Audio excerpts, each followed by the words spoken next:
Good afternoon, everyone. I come to ask you to come and look inside with me. Uh, Look inside with me, and before you can do that, I need you to drop everything that you think that you are, what you would like to be, what you think of other people, how you think that the world can be a much better place if things were different. The titles also, I need you to drop the titles that we have, like doctor, lawyer, CEOs, the roles that they play, like mother, father, sister, brother, uncle, auntie, cousin. I need you to, we need to drop all of that, because in order to look within ourselves, we have to drop the mind thing, and all of that is just mind. So I need you to drop those things, how you think that you can be, things could be better, what you would like to become, how you think that your children could be better, or you could have had a better mother, or a better education.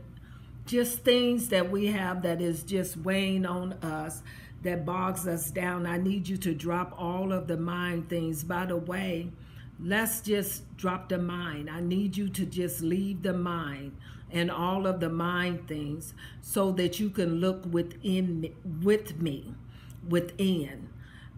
I need you to just leave all of that. You can go back and pick those things up after we get through looking, if you would like to. But I need you to come. Let's go inside and let's look. Now, when we look together inside, I will be looking at what true reality is. And that Sanskrit word for the only reality, I shouldn't have said true reality, but the only reality, which is the same. But I didn't need to use the word true, because it's the only reality. In order for us to see to look at the only reality,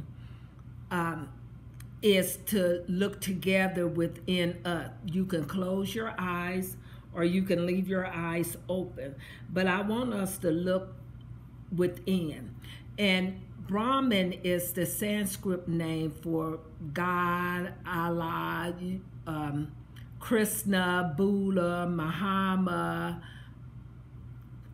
whatever name you use for God. Brahma is the Sanskrit name for that. And Brahma means beyond definition or words. There's no definition for, we say God. There's no definition for the Creator, and there's no word to, we can't describe the Creator, and there's no words that will fit the Creator. Also, when you look inside, you see that when we look inside, you don't see, it's something there. It's just a space. I'm going to say it like that. But this space is alive. It just seems like it's just an empty space. But it's alive. I want to say it like that. And that space, in that space, is you don't see any type of definition for that space. There's no words in that. All definitions is beyond all definitions. It's beyond all words. It is beyond the range of sensory perception in the human mind. Mind cannot go beyond shape and form. And this is beyond shape and form. What you're looking at within each and every one of us is beyond shape and form. So we leave the mind drops off here because it can't relate there. Also, it is conceived to be boundless being. It's a boundless being. It seems like it's empty, but it's a boundless being, ever existent. And as we look, we see that. Also, it's limitless. It's limitless in space and in time. It's immutable and immaculate. It's devoid of qualities. There's no qualities there. And also, you don't see any attributes. There's no name or form. It has no form and it's no name. It's beyond all of that. It is not subject to birth, continuation, growth, or maturity. It cannot decay or dissolution. Brahma has nothing similar to it and nothing different from it. Brahma is the only reality. And when we look within us, and I know that what we experience, because we have to experience who we truly are. And what we're experiencing is just space. And it just seems like it's just space. But this space is beyond all of our projections, our human conceptions, our perceptions. It's not claustrophobia, and it's not a container. It doesn't have a history. It is no judgment there. You can see that it's immutable. It's no time there. We don't experience time there. It's no, what I want to say. It's just endless. It's imperishable. It's endless. It's no seam to it. It's just there. And when we look within, we don't feel claustrophobia. We don't feel smothered because the mind is not there.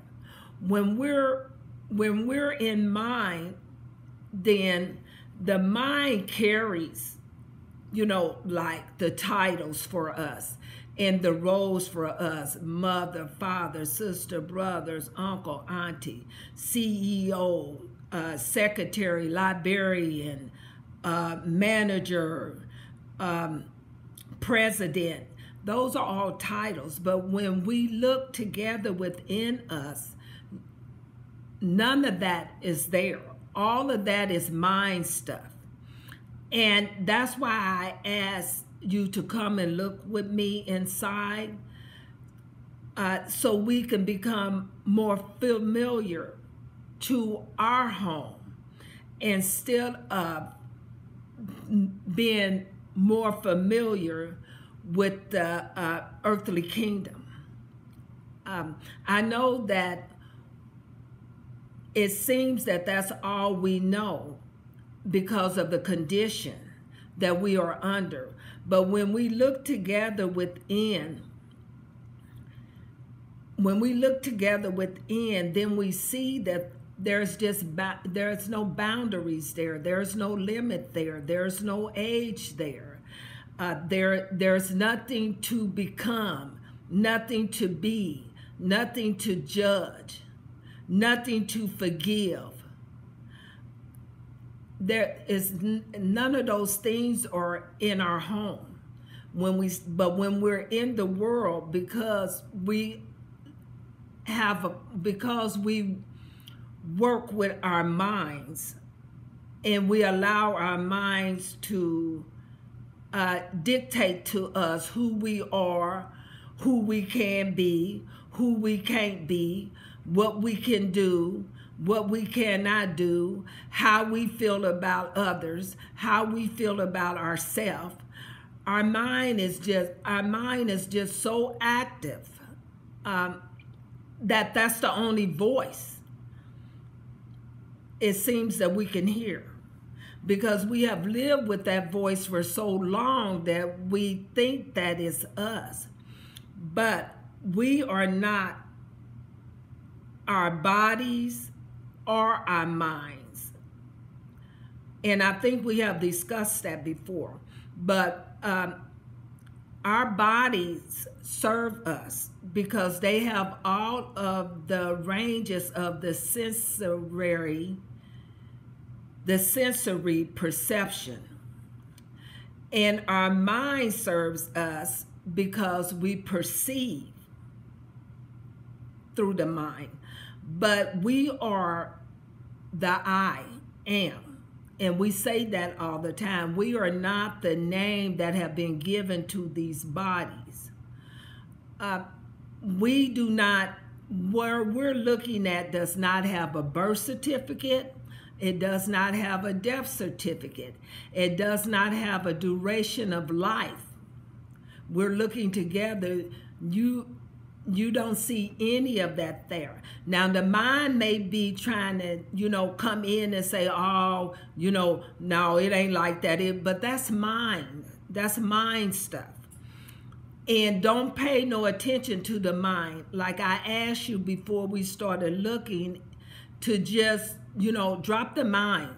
If we can drop the mind, then everything is perfect for us. But the mind, which, has been our friend all the time that we have been here in the earthly kingdom, that we listen to everything that our mind has to say and tell us. And we believe those things because that's all we know. We never been taught anything different. But that is not us.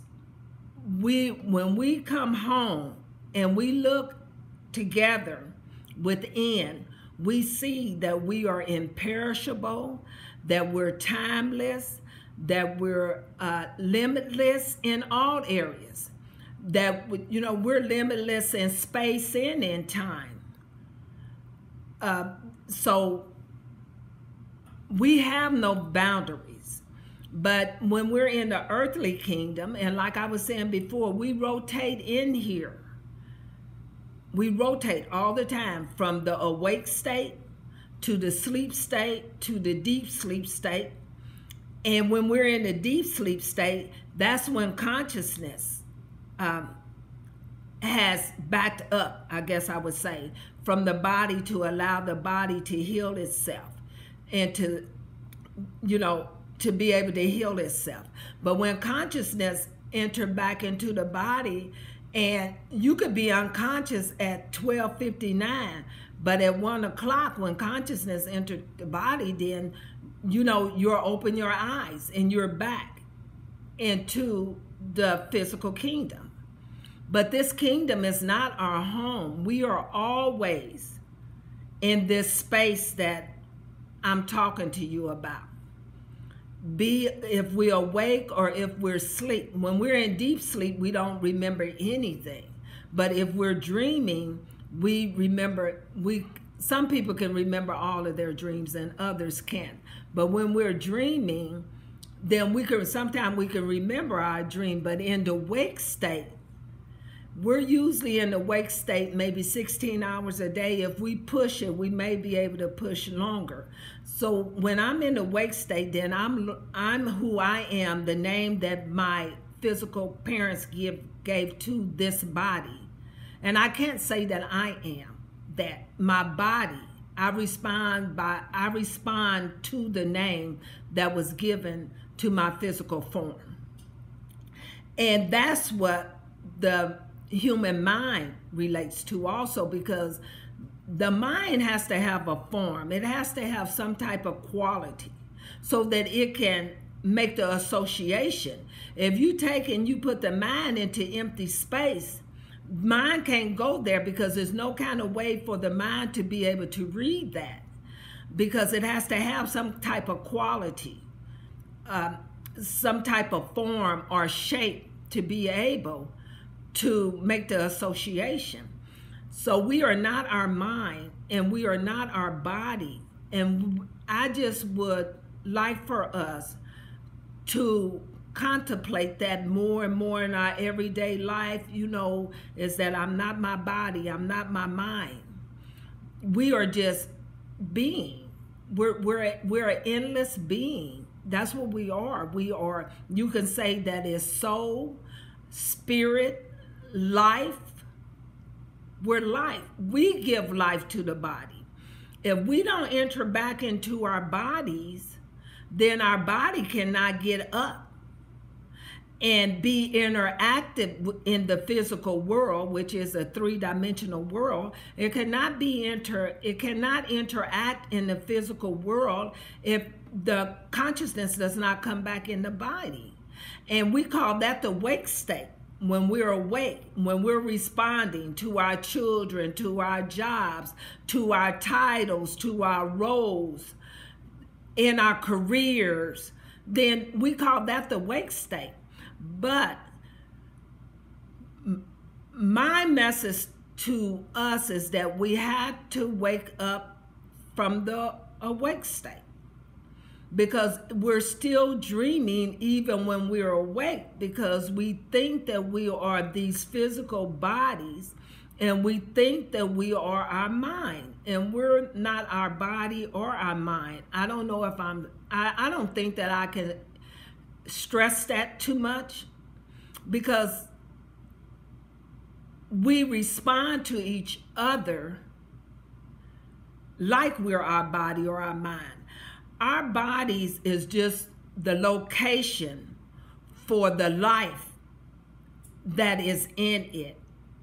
But when we look home, where I'm asking us to look at, when we're at home, we all see the same thing. You see that you're imperishable. You see that there's no judgments against you. You see that you haven't done anything wrong.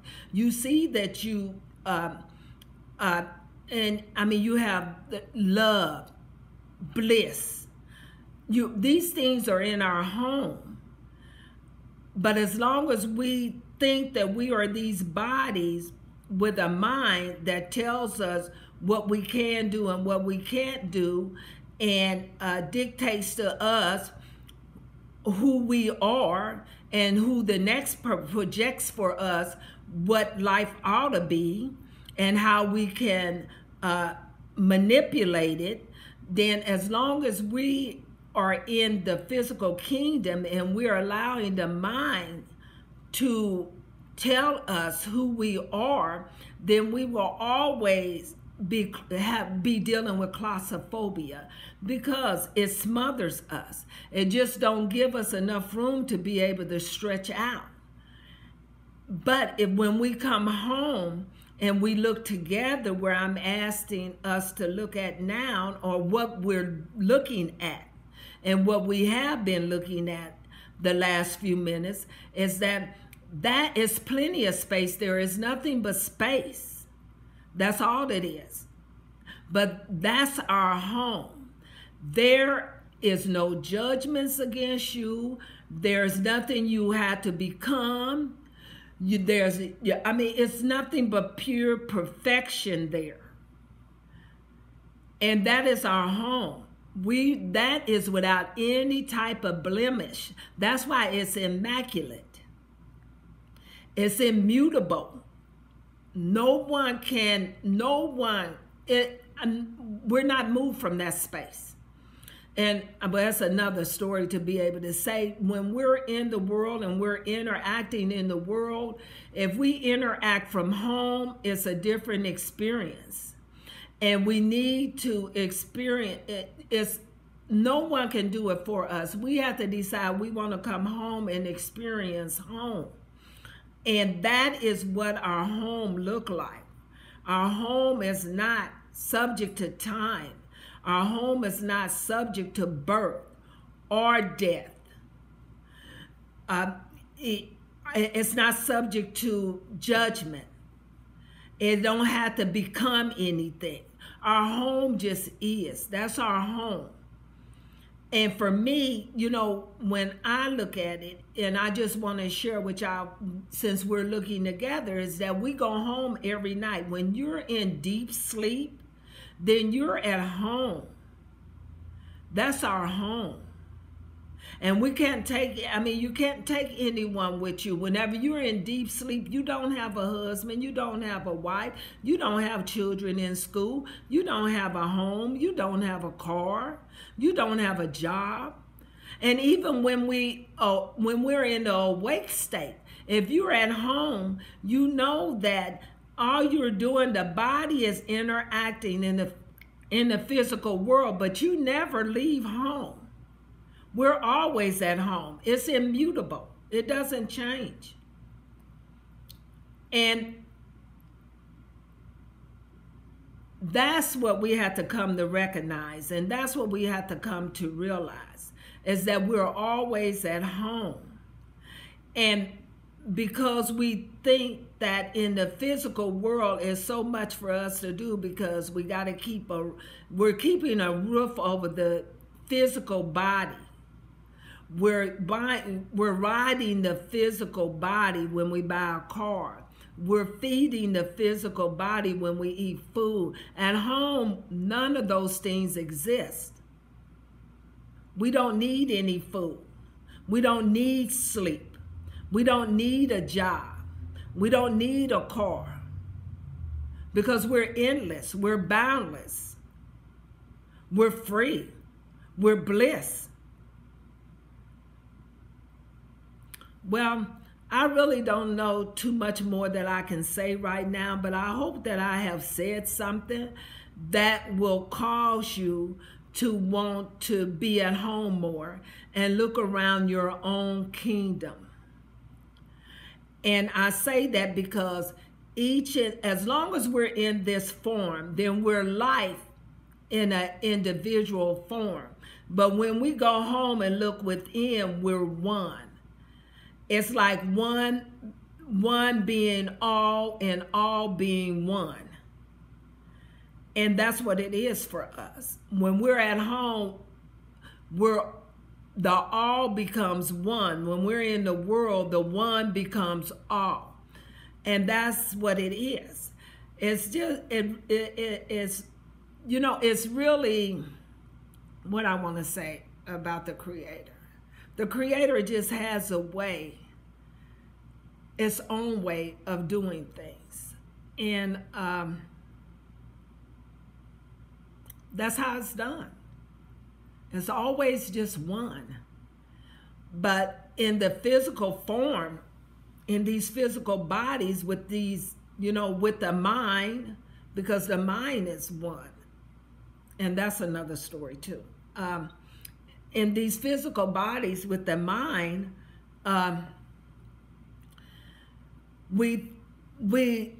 we're taught or we're conditioned that there's other, but there's no other. It looks like it is because we have individual physical bodies, but when we go home and we look together, then it's only one. It's only one. Because we don't have a name, we don't have a form, there's no time there, it's imperishable there, it's immutable there, it's and I don't even want to, if I say everlasting, that might connect us to time. But it's nothing that we can do to make that space there be angry with us or judge us. There's no anger there. It's no judgment. It just is. I mean, it's the isness. That's all I know to say. It just is. When I look within, it's just the isness there. It's beyond name. It's beyond definition. I can't find a name, and I can't define it. I know there's no perceptions. The range of sensory perception is not there. The human mind is not there.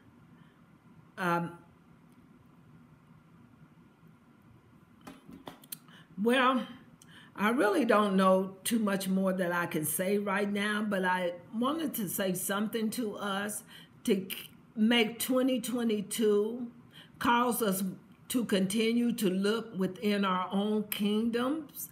And when we look, because our kingdoms look like other in the physical world, when we look in our kingdoms, then we can see the oneness the more that we look. We have to continue to look, because what you are looking for is where you are looking from. That's Brahman, the Sanskrit word. Well, I hope that I have said something in order to help lighten your path along the way. And I hope to be talking to you real soon. So you have a great day.